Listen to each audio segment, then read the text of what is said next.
మోడీ గారు భవనాన్ని ఇవ్వచ్చు, డబ్బు ఇవ్వచ్చు, కానీ భూమి లేకపోతే భవనం నిర్మాణం కాదు.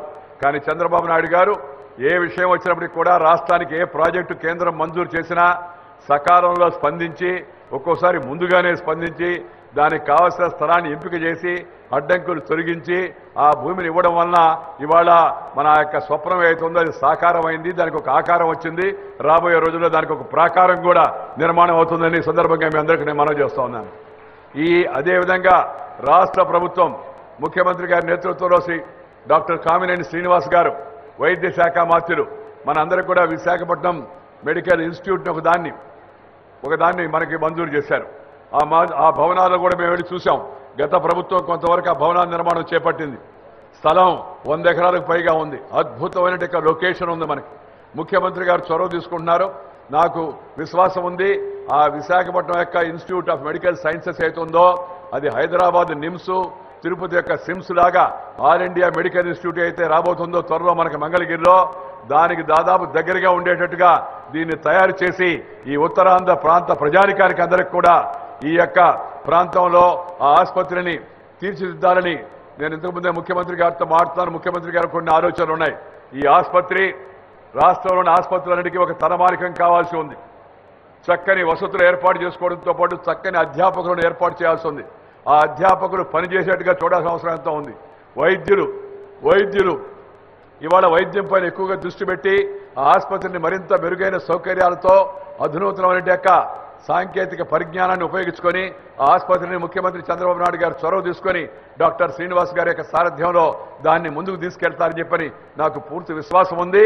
అందుకే నేను ముఖ్యమంత్రి గారిని అలాగే డాక్టర్ శ్రీనివాస్ గారిని కూడా ఈ సందర్భంగా హృదయపూర్వకంగా అభినందిస్తున్నాను. విశాఖపట్నానికి మళ్ళా ఒక అడిషన్ మనకి. విశాఖపట్నానికి ఎన్ని వస్తున్నాయో మనం చెప్పలేము, కానీ అవన్నీ వచ్చినప్పటికీ కూడా దాంతోపాటు కావాల్సిన అన్ని విద్య, వైద్యము, రవాణా, అలాగే మురుగునీటి వ్యవస్థ, మంచినీటి వ్యవస్థ, అలాగే మనకు కావాల్సిన విమాన సౌకర్యము, అంతర్జాతీయ కనెక్టివిటీ, ఇవన్నీ కూడా విశాఖపట్నానికి కావాల్సిన అవసరం ఉంది. అవన్నీ కూడా ఒకటొకటే సమకూరుతూ ఉన్నాయి. నాకు వాస్తవంగా నమ్మకం ఉంది.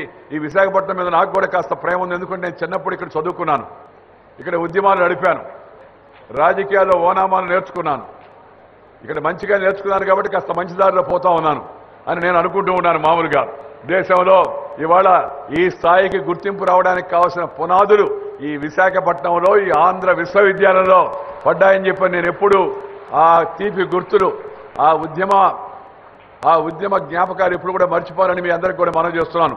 అందుకని మనం నగరం స్మార్ట్ సిటీ కాబోతుందంటే, స్మార్ట్ సిటీ అంటే స్మార్ట్ సిటీకి స్మార్ట్ ఆలోచనలు కావాలా, స్మార్ట్ అయిన వ్యవస్థ కావాలా, స్మార్ట్ అయిన నాయకత్వం కావాలా. స్మార్ట్ నాయకత్వం అంటే height, weight, suit, boot, coat, hat కాదు. చురుకైన, కరుకైన, గట్టి నిర్ణయాలు తీసుకునే నాయకుడు కావాలా, అనుసరించే కార్పొరేటర్లు కావాలా, పరిపాలించే శాసనాధ్యక్షుడైన మేయర్ కావాలా, దాంతోపాటు చక్కని మున్సిపల్ కమిషనర్ కావాలా, అలాగే దాన్ని అందరూ కూడా సహకరించే కలెక్టర్ కావాలా. ఇవన్నీ కలిసితే విశాఖపట్నం అంతా కూడా ఒక చక్కని అద్భుతమైన సుందర నగరంగా దేశంలోనే ఏర్పడుతున్న నమ్మకం నాకుంది. అందుకే మొదటి 20లో విశాఖపట్నాన్ని ఎంపిక చేయడం కూడా జరిగింది. రాబోయే రోజుల్లో ఈ విశాఖపట్నానికి మరిన్ని కేంద్ర ప్రభుత్వ ప్రాజెక్టులు కూడా మంజూరు కాబోతున్నాయని సందర్భంగా మీకు మనవి చేస్తున్నాను. ఈ దేశంలో మనకు ఆరోగ్య పరిస్థితి చూస్తే కొంత సంతృప్తికరంగా లేదు. 10,000 మందికి, ప్రపంచవ్యాప్తంగా 10,000 మంది జనాభా ఉంటే 20 మంది డాక్టర్లు ఉంటారు. కానీ ఇండియాలో 10,000 మందికి కేవలం 6 మంది డాక్టర్లు మాత్రమే ఉన్నారు. ఇది మనందరికీ ఆందోళన కలిగించే విషయం.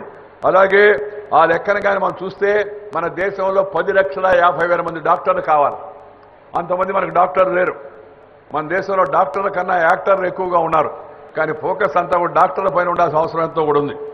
దాంతోపాటు రెండోది, ప్రతి 1000 మందికి కనీసం ఒక డాక్టర్ని మనం కానీ సమకూర్చుకునే విధంగా చూడాల్సి ఉంది. అలాగే ప్రపంచవ్యాప్తంగా 10,000 మందికి 40 బెడ్లు ఉన్నాయి ఆసుపత్రిలో. మన దేశంలో కేవలం 9 మాత్రమే ఉన్నాయి. ఇది కూడా మనందరికీ ఆందోళన కలిగించే విషయం ఉంది. దేశంలో 1,700 మందికి ఒక డాక్టర్ ఉన్నాడు. కానీ ప్రపంచ ఆరోగ్య సంస్థ యొక్క విధానం ప్రకారం 1000 మందికి ఒక డాక్టర్ కావాలి. ఇది చేరుకోవాలంటే 15 సంవత్సరాలు పడుతుంది. అంత సమయం వేచి చూడకుండా అటు కేంద్రము, రాష్ట్రము కూడా ఈ వైద్యం పైన ఎక్కువగా ఖర్చు పెడుతూ ఉన్నాయి, దృష్టి పెడుతూ ఉన్నాయి. అందుకే ఇవాళ ఆ దృష్ట్యా చూసినప్పుడు మనకి విశాఖపట్నానికి ఈ విమ్స్ ఒక పక్క, రెండవది ఈఎస్ఐ హాస్పిటల్, రెండు పక్క కూడా మన వైద్య రంగంలో కావాల్సిన కొరతను ఈ రెండు కూడా పూర్తి చేస్తాయని చెప్పి నేను భావిస్తున్నాను. అందుకని ఈ రెండు కూడా విశాఖపట్నం ప్రజలకు కేంద్ర రాష్ట్ర ప్రభుత్వాలు ఇచ్చినట్టు కానుకగా నేను భావిస్తూ ఉన్నాను. అలాగే మనం ఇంకొక విషయం కూడా గమనించాల్సి ఉంది. ప్రభుత్వ డాక్టర్లు, ప్రభుత్వ ఆసుపత్రుల యొక్క పనితీరును మెరుగుపరచాల్సి ఉంది. మనకు అదృష్టవశాత్తు చురుకుగా వ్యవహరించే మంత్రి దొరికాడు. అదృష్టవశాత్తు మంచి కార్యదర్శి శ్రీమతి పూనం మానకొండయ్య కూడా దొరికారు. అలాగే ముఖ్యమంత్రి ఉన్నాడు. ఆ ముగ్గురు కూడా మరింత శ్రద్ధ పెట్టవలసి ఉంది. ప్రభుత్వ ఆసుపత్రులు అన్నీ ఉన్నాయి, అంగట్లో అన్నీ ఉన్న అల్లుడు నోట్లు సిని అన్నట్టుగా ప్రభుత్వ ఆసుపత్రికి ఎక్కువ మంది వెళ్ళడం లేదు. ప్రైవేట్ ఆసుపత్రికి వెళ్తూ ఉన్నారు. 68% మంది ప్రైవేట్ ఆసుపత్రికి వెళ్తూ ఉన్నారు. ఎందుకు ఈ పరిస్థితి అనే విషయాన్ని ప్రభుత్వ వైద్యులందరూ కూడా గమనించాల్సి ఉంది, బాధ్యతతో వ్యవహరించాల్సి ఉంది. అంత ప్రభుత్వ ఉద్యోగం చేయడం వాళ్ళకి ఇబ్బందిగా ఉంటే ఉద్యోగం వదిలిపెట్టి సొంతంగా వెళ్ళి వాళ్ళు ప్రాక్టీస్ చేసుకోవచ్చు. కొత్త వాళ్ళకి యువకులకు వచ్చేటికి అవకాశం కూడా ఉంటుందని చెప్పని ఈ సందర్భంగా నేను మనవి చేస్తున్నాను. ఇంకొక రెండొక విషయం, ఇవాళ మోడీ గారు ఈ దేశాన్ని నేను ఇంతకు ముందే చెప్తున్నట్టుగా transform nation through a mission, ఈ దేశాన్ని అన్ని రంగాల్లో సంస్కరించాలి, అభివృద్ధి పదంలో ముందుకు తీసుకెళ్లాలని ఆయన ప్రయత్నం చేస్తున్నాడు. మోడీ అంటే MODI, making of developed India. MODI is Modi అని చెప్పని వాళ్ళ ప్రపంచం అంతా కూడా ఎక్కడికి పోయినా కూడా అందరూ గుర్తిస్తున్నారు. మోడీ గారికి ఆ విధంగా స్వాగతం ఇస్తున్నారు. ఎందుకంటే ఇండియాలో ఆ శక్తి ఉంది, ఆ సామర్థ్యం ఉంది, ఆ నేర్పు ఉంది, ఆ ఓర్పు ఉంది, ఆ మార్పు ఉంది, ఆ తీర్పు ఉంది. అలాంటి యొక్క శక్తి ఉంది, సామర్థ్యం ఉంది, ఉత్సాహం ఉంది, ఊపు ఉంది, హుషారు ఉంది. దీన్ని సరైన మార్గంలో పయనింపజేస్తే దేశం శక్తివంతంగా ప్రపంచంలో తయారవుతుంది. అందుకని ప్రధానమంత్రి గారు అన్ని మౌలిక విషయాలపై దృష్టి పెట్టాడు.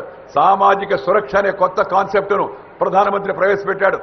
జనధన యోజన, బ్యాంక్ అకౌంట్లు, అలాగే ప్రధానమంత్రి సురక్షా యోజన, యాక్సిడెంట్ ఇన్సూరెన్స్, అలాగే ప్రధానమంత్రి యొక్క జీవన బీమా యోజన, లైఫ్ ఇన్సూరెన్స్, అలాగే రాబోయే రోజుల్లో ఈ నెల నుంచే దేశవ్యాప్తంగా ప్రారంభం కాబోతూ ఉంది జాతీయ ఆరోగ్య బీమా పథకాన్ని కూడా కేంద్ర ప్రభుత్వం ₹1,00,000 వరకు అయ్యే ఖర్చును ప్రభుత్వమే భరించే విధంగా పేదవాళ్ళ కోసం కొత్త ఆరోగ్య మిషన్ దాన్ని ప్రధానమంత్రి ఏర్పాటు చేయాలని చెప్పి నిర్ణయించాడు. ఈ సందర్భంగా మీ అందరికీ నేను మనవి చేస్తా ఉన్నాను. మన రాష్ట్రంలో ఎన్టీఆర్ ఆరోగ్య సేవ కింద, ఆరోగ్యశ్రీ కింద పేదవాళ్ళకి అనేక రకాలైన సౌకర్యాలు కల్పించారు. దీన్ని జాతీయ స్థాయిలో నరేంద్ర మోడీ గారు దేశంలో ఉండే అట్టడుగు ప్రజానికానికి పేదవాళ్ళందరికీ ₹1,00,000 వరకు అయ్యే ఖర్చు అవుతుందో ప్రభుత్వం భరించే విధంగా ఇన్సూరెన్స్ స్కీమ్ రూపొందిస్తున్నారు. దాంతోపాటు కాస్త 60 ఏళ్లు వయసు దాటిన వాళ్ళందరికీ ₹1,30,000 వరకు కూడా ఖర్చును ప్రభుత్వం భరించే విధంగా ఇన్సూరెన్స్ విధానాన్ని తీసుకురాబోతున్నారని సందర్భంగా మీ అందరికీ నేను మనవి చేస్తున్నాను. దాంతోపాటు ఇవాళ ప్రధానమంత్రి గారు ఈ యొక్క భూసార పరీక్షలు జరిపి భూమి యొక్క ఆరోగ్యాన్ని గురించి కూడా పడుచుకుంటున్నాడు. ఎందుకంటే భూమి ఆరోగ్యం బాగుంటే పంట బాగా పండుతుంది, పంటలు బాగుపడితే దేశం కలకలలాడుతూ ఉంటుంది. అందుకని వ్యవసాయ రంగంలో కూడా మార్పులు తీసుకొచ్చి రాబోయే రోజుల్లో ఈ నెల నుంచే ప్రారంభం, ఏప్రిల్ నెల నుంచే ఈ యొక్క దేశవ్యాప్తంగా ప్రధానమంత్రి కృషి బీమా యోజన, ప్రధానమంత్రి వ్యవసాయ బీమా యోజన ప్రవేశపెడుతున్నారు. తక్కువ ప్రీమియం, ఎక్కువ నష్టపరిహారం, లోయెస్ట్ ప్రీమియం, హైయెస్ట్ కాంపెన్సేషన్ మొట్టమొదటిసారిగా దేశంలో తీసుకొస్తున్నారు. 2% ఖరీఫ్ సీజన్లో, 1.5% రబీ సీజన్లో ఆ ప్రీమియం ఉండే విధంగా ఏర్పాటు చేసి దేశ వ్యవసాయ రంగంలో ఒక విప్లవాత్మక మార్పులు తీసుకొచ్చి రైతులకు, వ్యవసాయానికి ఒక సంజీవినిలాగా ఆ పథకం ప్రారంభమవుతుందని చెప్పని నాకు విశ్వాసం ఉంది. ఆంధ్రప్రదేశ్లో కూడా రాష్ట్ర ప్రభుత్వం, ముఖ్యమంత్రి గారు శ్రద్ధ తీసుకొని అందరూ రైతులు కూడా దీంట్లో భాగస్వాములు అయ్యేటట్టుగా వాళ్ళందరికీ కూడా కావాల్సిన జాగృతాన్ని కల్పించాల్సిన అవసరం ఉంది. అప్పుడే దాని యొక్క లక్ష్యం నెరవేరుతుందని మీ అందరికీ మనవి చేస్తున్నాను. ఇకపోతే ఆఖరిగా ముఖ్యమైనది మూడవది, ఇవాళ మహాత్మా జ్యోతిరావు పూలే యొక్క మనం జయంతి ఉత్సవాన్ని మనం జరుపుకుంటూ ఉన్నాం. మహాత్మా పూలే ఆ రోజుల్లో 1840లో సంఘ సంస్కరణ కర్తగా ఆయన పేరు పంచాడు. ఇప్పుడు అందరూ మాట్లాడవచ్చు, ఉపన్యాసాలు ఇవ్వవచ్చు, కానీ 1848 ఆ ప్రాంతంలో ఆయన ఈ యొక్క ఉన్నటువంటి యొక్క పరిస్థితిని గమనించి 1888వ సంవత్సరంలో ఈ మహారాష్ట్రలోని పూనాలో సాంఘిక అసమానతలు నెలకొన్న ఆ రోజుల్లో అట్టడుగు వర్గాల యొక్క ప్రజల యొక్క ఆశలకు, ఆకాంక్షలకు అనుగుణంగా ఆయన ఈ యొక్క ప్రజల్లో చైతన్యం తీసుకొచ్చే కార్యక్రమాన్ని చేపట్టాడు. ఆయన 1827లో జన్మించినప్పటికీ కూడా ఆయన చిన్నప్పటి నుంచి కూడా చక్కగా ప్రతిభా విశేషాలు కనపరిచి మంచి ఆంగ్ల భాష అధ్యయనం చేసి మాతృభాషను మరింత పటిష్టం చేసి సమాజంలో ఉన్నట్టు యొక్క దురాచారాలకు వ్యతిరేకంగా గళమెత్తాడు, అసమానతలపై పోరాడాడు. అట్టడుగున్న ప్రజానికానికి వెనుకబడిన వర్గాలకు అందరికి కూడా ఆ రోజు ఒక వాణిగా జ్యోతిరావు పూలే, వెనుకబడిన వర్గాల యొక్క వాణిగా జ్యోతిరావు పూలే ఆ రోజుల్లో ఆయన ఉద్యమించాడు. డాక్టర్ బాబాసాహెబ్ అంబేద్కర్, జ్యోతిరావు పూలే, లేదా ఒక బసవేశ్వరుడు, లేకపోతే ఒక ఆదిశంకరుడు, లేకపోతే ఒక రాజారామ్మోహన్ రాయ్, ఒక కందుకూరి వీరేశలింగం పంతులు, అలాగే మనకు గురజాడ అప్పారావు, ఇలాంటి అనేక మంది సంఘ సంస్కర్తలు ఎప్పటికప్పుడు ఈ సమాజంలోనే ఉద్భవించారు. ఎవరో ఇంగ్లీష్ వాళ్ళు వచ్చో, చైనా వాళ్ళు వచ్చో, ఇంకెవరో వచ్చి మనకు సంస్కృతి నేర్పించలా. మన సమాజంలో ఉన్నట్టు లొసుగులు, అసమానతలు, వివక్షతను మన సమాజంలో ఉన్న మహానుభావులు ఎప్పటికప్పుడు ఉద్భవించి సమాజంలో చైతన్యం తీసుకొచ్చి దేశానికి నాయకత్వం వహించి అలాంటి మార్పులు తీసుకొచ్చారు. బాల్య వివాహ వ్యవస్థ రద్దు కావచ్చు, వరకట్నం పైన నిషేధం కావచ్చు, అంటరాని తరాన్ని రూపుమాపడానికి కావాల్సిన చట్టాలు కావచ్చు, షెడ్యూల్ కులాలు, షెడ్యూల్ తెగలు, వెనుకబడిన వర్గాలకు వాళ్ళకి ప్రోత్సాహించే కార్యక్రమాలు కావచ్చు, అలాంటి వాటిని కూడా మన భారతదేశంలో జన్మించిన మహనీయులే వాటికి శ్రీకారం చుట్టారని చెప్పని మీ అందరికీ నేను మనవి చేస్తున్నాను. అందుకని నాటి జ్యోతిరావు పూలే, డాక్టర్ బాబాసాహెబ్ అంబేద్కర్, అలాగే బసవేశ్వరుడు, అలాగే ఆదిశంకరుడు, అలాగే నేను చెప్పినట్టు రాజారాం మోహన్ రాయ్, గురజాడ అప్పారావు, అలాగే కందుకూరి వీరేశలింగం పంతుల నుంచి నిన్నటి ఎన్టీ రామారావు వరకు కూడా ఈ సాంఘిక చైతన్యం కల్పించే ప్రయత్నం చేశారు. నిన్నటి ఎన్టీఆర్ ఆంధ్రప్రదేశ్లో చైతన్యాన్ని తీసుకొచ్చాడు, మహిళలకు రాజకీయ రిజర్వేషన్ కల్పించాడు. ఇవాళ మహిళలు ఎంత పెద్ద సంఖ్యలో జిల్లా పరిషత్లో ఉన్నారంటే అది ఎన్టీ రామారావు గారి యొక్క పుణ్యం అనే విషయాన్ని మనందరూ కూడా గుర్తుపెట్టుకోవాల్సిన అవసరం అంతా కూడా ఉంది. అదేవిధంగా వెనుకబడిన వర్గాలకు పెద్దపీట వేశాడు. వెనుకబడిన వర్గాలకు ఆంధ్రప్రదేశ్లో మొట్టమొదటిగా రాజకీయ అధికారాన్ని కట్టబెట్టింది స్వర్గీయ నందమూరి తారక రామారావు అనే విషయాన్ని కూడా మనం గుర్తుపెట్టుకోవాల్సిన అవసరం అంతా ఉంది. నాటి నుంచి నేటి వరకు నేటి ప్రధానమంత్రిగా ఉన్న శ్రీ నరేంద్ర మోడీ అట్టడుగు వర్గాలంటే పేదల కల్లా అతి పేద వర్గంలో పుట్టాడు. వెనుకబడిన వర్గాల నుంచి వచ్చాడు, కష్టాలు చూశాడు. ఆ కష్టాలు చూసిన తర్వాత ఇవాళ కేంద్రంలో ప్రధానమంత్రి అయ్యేటప్పుడు ఆయన చెప్పిన మాట ఒకటే, గామ్, గరీబ్, కిసాన్, మజ్దూర్, మహిళ, యువ ఏ మేరా ప్రాథమికత హై అని చెప్పాడు ఆయన. మొదటి రోజు పార్లమెంట్లో ప్రవేశపెట్టేటప్పుడు వచ్చి అడుగుపెట్టినప్పుడు పార్లమెంటు యొక్క ఆ మెట్లకు ఆయన శిరస్సు వచ్చి నమస్కరించాడు. లోపలికి వచ్చి చెప్పిన ఆయన మొదటి మాట ఏంటంటే గామ్ అంటే గ్రామం, గరీబ్ అంటే పేదవాళ్ళు, అలాగే కిసాన్ అంటే రైతు, మజ్దూర్ అంటే కూలీ, అలాగే మహిళ, స్త్రీలు, అలాగే యువ, వీళ్ళ యొక్క ఉత్థానమే నా లక్ష్యం అని చెప్పని మోడీ గారు ప్రకటించారు. ఆయన చెప్పిన దానికి అనుగుణంగా ఇవాళ పేదరిక నిర్మూలన, గ్రామాలకు పట్టణాలకు మధ్య అంతరాన్ని తగ్గించడం, అలాగే వెనుకబడిన వర్గాలకు అట్టడుగు వర్గాల యొక్క అభ్యున్నతిని ప్రధాన కార్యక్రమంగా పెట్టుకొని మోడీ గారు వాళ్ళు పనిచేస్తున్నారు. మనం ఒకసారి కానీ జ్యోతిరావు పూలే యొక్క జీవితాన్ని కానీ మనం కానీ చూస్తే ఆ రోజుల్లో చదువుకునే దానికి బాలికలకు అసలు స్త్రీలకే అవకాశం లేదు. బాలికలకు పాఠశాలకు పంపించేవాళ్ళు కాదు, పంపించిన వాళ్ళకి బాలికలకు స్త్రీ ఉపాధ్యాయులు ఉండేవాళ్ళు కాదు. ఆయన స్వయంగా వారి శ్రీమతి సావిత్రిబాయి పూలేని ఉపాధ్యాయులుగా నియమించి దానికి శ్రీకారం చుట్టాడు. అందుకే ఇవాళ మనకందరికీ ఆయన ఆదర్శనీయుడిగా తయారయ్యాడు.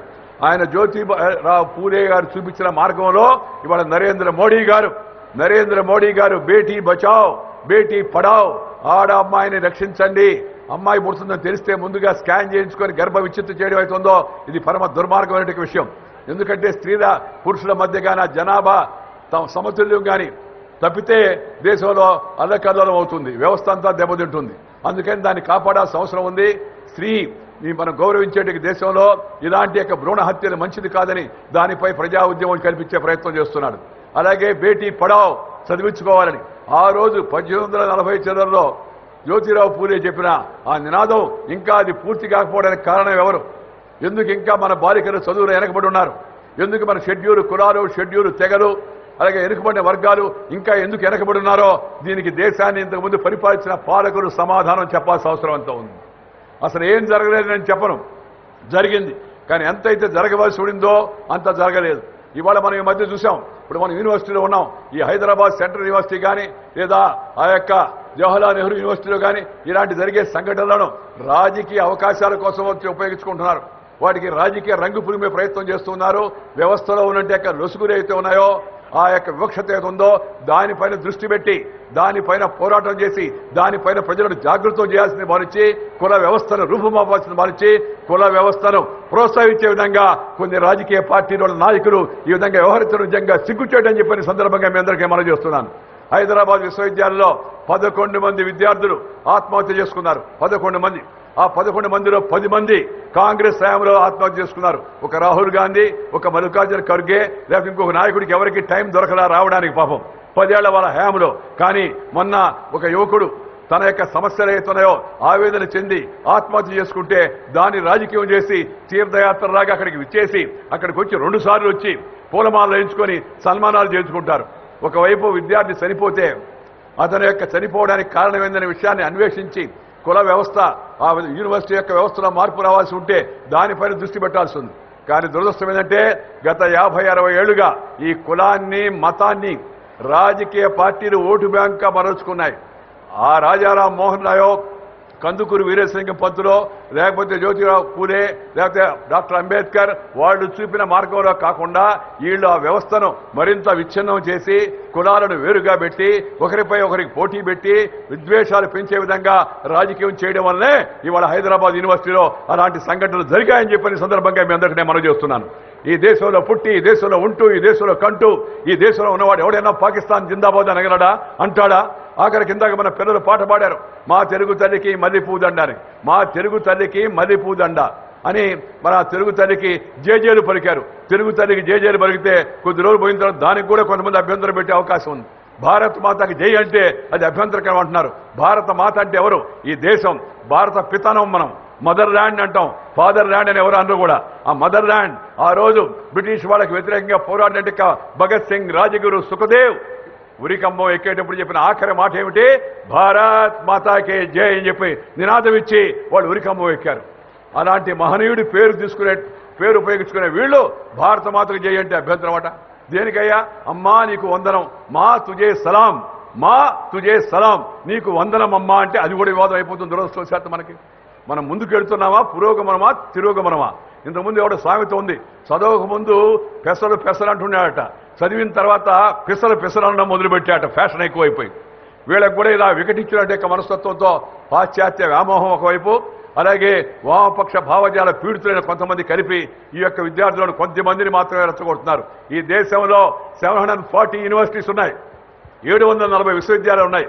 735 విశ్వవిద్యాలయాల్లో విద్యార్థులు చక్కగా చదువుకుంటున్నారు, ప్రతిభ కనపరుస్తూ ఉన్నారు, ముందుకు వెళుతూ ఉన్నారు. కొన్ని 3-4 యూనివర్సిటీలు మాత్రం కొంతమంది నేను ఇందాక చెప్పినట్టుగా అతివాద శక్తులు, మతవాద శక్తులతో కలిపి జిహాదీ మనస్తత్వాన్ని ప్రోత్సహించి ఇలాంటి సంఘటనలు జరిపి దేశానికి చెడ్డపేరు తెస్తున్నారు, అలాగే విద్యార్థి లోకానికి చెడ్డపేరు తెస్తున్నారు. మనం వాళ్ళ పట్ల అప్రమత్తంగా ఉండాల్సిన అవసరం ఉందని మీ అందరికీ కూడా మనం చేస్తున్నాను. నేను ఇవాళ ముఖ్యంగా చెప్పదలుచుకుంది ఒకటే, కుల వ్యవస్థను నిర్మూలించాలి, అలాగే మత ఉద్రిక్తత తగ్గించాలి. కానీ మతాన్ని రాజకీయ ప్రాతిపదిక ఉపయోగించుకుంటే మైనార్టీ మెజార్టీ అని, అలాగే షెడ్యూల్ కులాలు, షెడ్యూల్ తెగలు అందరూ కూడా మేము ఈ దేశంలో సమభాగం, అటక్క నుంచి కటక వరకు కన్యాకుమారి కాశ్మీర్కి సమస్త భారతదేశంలోని హరిజన, గిరిజన, కార్మిక, కర్షక, పీడిత, తాడిత ప్రజానికం అంతా irrespective caste, creed, sex, religion and region, India is one nation, one people, one country అనే భావన మన అందరిలో కూడా ఉండాల్సి. నీ పక్కన కూర్చున్నవాడు ఎవరు? నీ ముందు కూర్చున్నవాడు ఎవడు? నీ వెనక కూర్చున్నవాడు ఎవడు? ఎవరంటే భారతీయుడే, ఎవరంటే తెలుగువాడే, మనవాడే అనే భావన ఉండాలి తప్పితే వాళ్ళని కనుక్కోవడం, నువ్వే కులం, నేనే కులం, మనసంతా వ్యాకులం, ఆ విధంగా తయారైపోయే పద్ధతిని ఈ రాజకీయ పార్టీని నేడుగా ప్రోత్సహించాయి, ఇప్పుడు కూడా ప్రోత్సహించే ప్రయత్నాలు చేస్తున్నాయి. వీటిని వ్యతిరేకించాల్సిన అవసరం ఎంతో ఉంది. జాతీయ భావం కావాలా, సమైక్యత కావాలా. భారత మాతకు జై అంటే భూమికి జై కాదు, దేశం అంటే మట్టి కాదు, దేశం అంటే మనుషులు అని చెప్పాడు ద గ్రేట్ గురజాడ. ఈ దేశంలో మనుషులు అట్టడుగున ఉండేవాళ్ళు, హరిజనులు, గిరిజనులు, పేద ప్రజలు, వెనుకబడిన వర్గానికి చెందిన వాళ్ళు, కమ్మరి, కుమ్మరి, వడ్రంగ, నేత, గీత, బోయ, యాదవ, సాకరి, మంగరి, హరిజన, గిరిజన, లంబాడ, అన్ని పేద వర్గాలు కూడా వాళ్ళ భావన కావాలా, నేను భారతీయుణ్ణి, ఈ దేశ అభివృద్ధిలో నాకు భాగం ఉంది, నన్ను కూడా అభివృద్ధి పనుల్లో భాగస్వామ్యం చేస్తామనే భావన వాళ్ళలో కనిపించాలి. అది జై అంటే అర్థం వీళ్ళందరికీ జై అని, ఆ భూమికి జై అని కాదు. ఈ భారతదేశంలో నివసించే అందరికీ, అది ముస్లింలు కావచ్చు, క్రైస్తవులు కావచ్చు, ఫార్వర్డ్ కావచ్చు, బ్యాక్వర్డ్ కావచ్చు, మన అందరం కూడా కలిసి జయ హో, ఈ దేశంలో అందరికీ జయ హో అనే దానికి భారత మాత జయనే ఆ అర్థాన్ని మనం తీసుకోవాల్సి ఉంది. నారో సెన్స్లో దాన్ని తీసుకోకూడదు. ఈ కుల వ్యవస్థ మొదట్లో లేదు, మధ్యలో వచ్చింది, దాన్ని మధ్యలోనే తుంచేయాల్సిన అవసరం ఉంది. కొంతమంది చెప్పారు ఇదంతా హిందూ మతంలోనే ఉంది, ఇదంతా హిందూ మతంలో ఉంది, అందుకని హిందూ ధర్మాన్ని వదిలేస్తామని. అంబేద్కర్ వదిలేలా, జ్యోతిరావు పూలే, ఇన్ని వివక్షతలు ఉన్నప్పటికీ కూడా ఆ రోజుల్లో ఆయన హిందూ మతాన్ని వదిలేలా. ఎందుకంటే ఆది కాలం నుంచి, వేదకాలం నుంచి, పుణ్యకాలం నుంచి, పురాణ కాలం నుంచి మన పూర్వీకులు అనుభవించి, రంగరించి, మేళవించి మనకు అందించిన వారసత్వం ఏదో ఆ వారసత్వం కొనసాగాలని చెప్పిన వాళ్ళందరూ కూడా కోరుకున్నారు. నేను ఒక్క విషయం చెప్తాను మీకు. చాలా మంది వస్తుంటారు నా దగ్గరికి, సార్ మేమంతా దళిత క్రైస్తవులం, మాకు కూడా రిజర్వేషన్ ఇవ్వాలని. హిందూ మతం నుంచి క్రైస్తవ మతానికి వెళ్ళింది ఎందుకంటే అక్కడ కుల వివక్షత లేదని. వాళ్ళు ఏం చెప్తారంటే అక్కడ కూడా కుల వివక్షత ఉంది సార్ అంటున్నారు.